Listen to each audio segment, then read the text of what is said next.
Mr. President, word broke late today, early this evening, that there might be some tentative deal struck to avert a government shutdown. What can you tell us? Well, I can tell you that a lot of things have changed, and we'll see what happens. I can't go into the exact deal. I just heard it very quickly coming over to see you. It was between the deal and you, and I had to choose you because I had no choice, right? And I'm very happy I did. But, yeah, they're talking, and we'll see what happens. There's an opposing rally kind of going on at the same time as this rally tonight. Beto O'Rourke, young kind of up-and-comer, they say, in the Democrat Party. He and others say the wall is really about hate and racism. To that, you say what? Well, to that, I say that, number one, very few people showed up to his rally. And this place is packed with thousands and thousands outside. And I guess he challenged us to an event, so maybe this means he's going to have to drop out of the race because this was not a good situation for him. I don't know why he did it. And it has nothing to do with anything other than safety for the Americans, safety for our people, safety for our country. And a wall is a very good thing, not a bad thing. It's a moral thing, to put it in the opposite terms. And we have tremendous support. We're building it right now. We don't even say build the wall anymore. We say finish the wall, because we've built a lot and we're renovating a tremendous amount of old stuff that was really in bad shape, but it had good structure. So we're saying finish the wall. No, walls are very important. If you don't have it, all of the technology, Laura, all of the drones that they have flying around so nicely up in the air, they don't mean a thing. What about all these border sheriffs, the ones at the border mayors? They always say, oh, no, we don't need a wall, we're safe. They were challenging some of your statistics on El Paso, even though Juarez has had a terrible year last year for murders, another one. Well, first of all, Juarez is like the murders are tremendous, and here they have very few.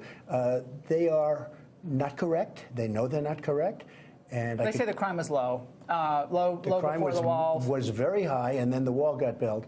And, you know, really you should talk about the sheriffs that agree with me, which are like 98% of the sheriffs in the country, maybe all of them. Detention beds, they threw that out. Oh, we're going to reduce the number of detention beds. Yeah. What was that all about? Well, when you do that, and the Democrats came up with that, because that means that you don't detain people that are very dangerous. That means you have to put them out into our society because our laws are so bad.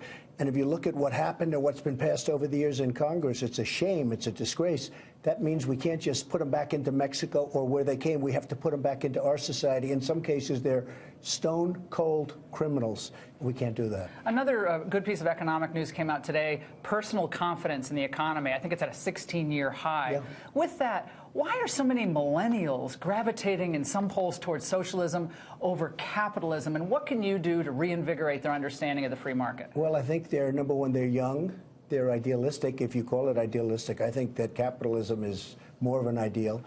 But if you look at the poll numbers, you look at the kind of numbers that we have, it's been great. I hit my all-time high today, 52%, and that's with only bad stories because the press only gives me bad stories. You treat me fairly. Were you surprised when some Democrats didn't stand up when you asked that question at the State of the Union about socialism?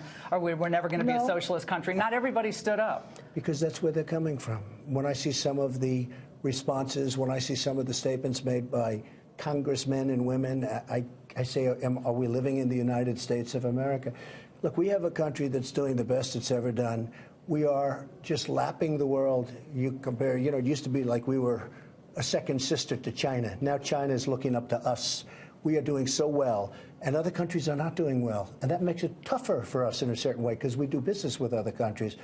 But we're setting records in so many ways, including record unemployment, meaning in a positive way, meaning But they always say, well, Obama started that, and then they'll say, well, there's income inequality. That's the new buzzword. You're going to hear that a lot in 2020, income inequality. A lot of the young freshman congressmen. And some of the candidates in 2020 are really gravitating toward that, If I would have stayed with what President Obama did, you look at his last months, you look at what happened the first months coming into my term, they were very low, the numbers, the GDP numbers and everything else. If I would have stayed with those numbers, Laura, we would have had an economy that would have been going way in reverse right now. We opened it up. We got rid of regulations that were unnecessary.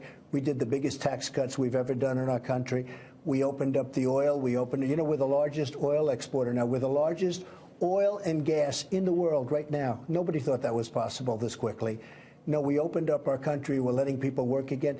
We have more people working today, almost 160 million people, We have more people working today than have ever worked in the United States. It's great. And yet we didn't have some people stand for that at the State of the Union. You say record low unemployment. Well, but what does that tell you about, are they, I got lots of texts, they're trying to paralyze our economy with investigations, all these oversight. You're getting hammered, I know, with requests for documents and so forth, which is part of the oversight. But well, what's going on there? Yeah, what's happened to me should never be allowed to happen to another president, with investigations on things that never took place, like Russia. You know, the Russia collusion, delusion, we call it.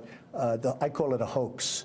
And in fact, it was very nice. Richard Burr the other day came out after almost 2 years of investigation. They found absolutely no collusion between Trump and the Russia, which I could have told a lot of people, and which I have been saying to a lot of people.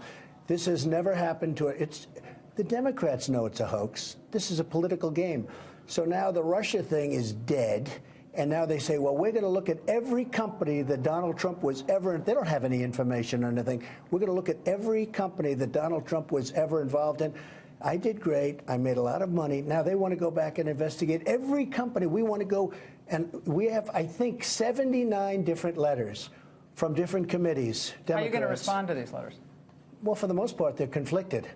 I got one from Pocahontas today where it said that Donald Trump, we want to investigate some company that it's so disgraceful. I said, just write her back, say she's got a conflict of interest, okay?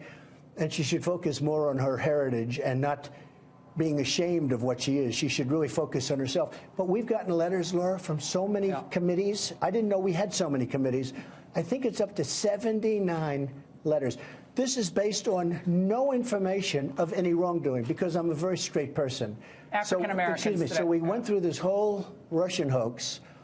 Nobody's ever done what I did, where I was hit with this. Now, think of this.